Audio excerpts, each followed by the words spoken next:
सोमाय च रुद्राय च नमः ताम्राय च अरुणाय च नमः नमः शङ्गवे च पशुपतेय च नमो उग्राय च भीमाय च नमो देवताय च ग्रेवताय च नमो अन्ध्रे च हनीयते च नमो वृक्षेभ्यो हरिकेशेभ्यो नमस्काराय नमः संभवाय च मयो भवाय च नमः शङ्कराय च मयस्कराय च नमः शिवाय च शिवतराय च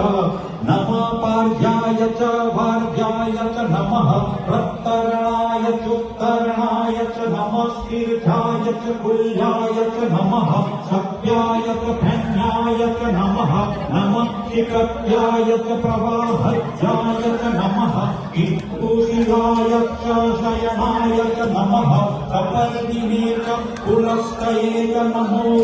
न्याय च प्रपद्याय च नमो भद्याय च पुष्याय च नमः कल्याय च गेहद्याय च नमो रदद्याय च निवेद्याय नमः कार्याय च गहवरेष्याय च नमः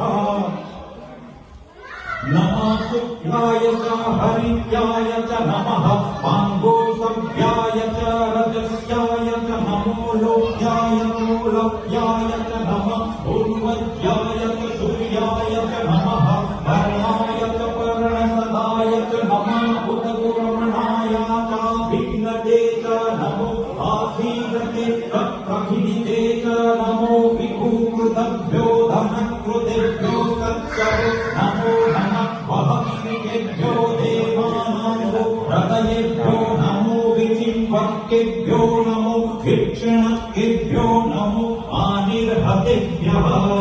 द्रावे अन्धस्पते दरिद्रनीललोहिता आसम्प्रदानामेखां पशूनां भेर्म तुङ्गभोजनः किञ्चिन्नाममद हिमारुद्राय तव सेकपर्दिने क्षयद्विनमय प्रभरामहे मतिः यथा समत्सद्विपदे चतुष्पदे विश्वमापुष्टं अस्मिन्ननातुरम् जाते रुद्रा शिवा तनुः शिवा विश्वाः भेकहि शिवारुतस्य भेकगीतयानो मृडजीवसे परिणो रुद्रस्य हेतिर्भुणक्तु परित्वेकस्दुर्मति ग्रहायोः अवस्थिरामभवदभयस्तनुत्वमीयमस्तु कायतनयायं मृडा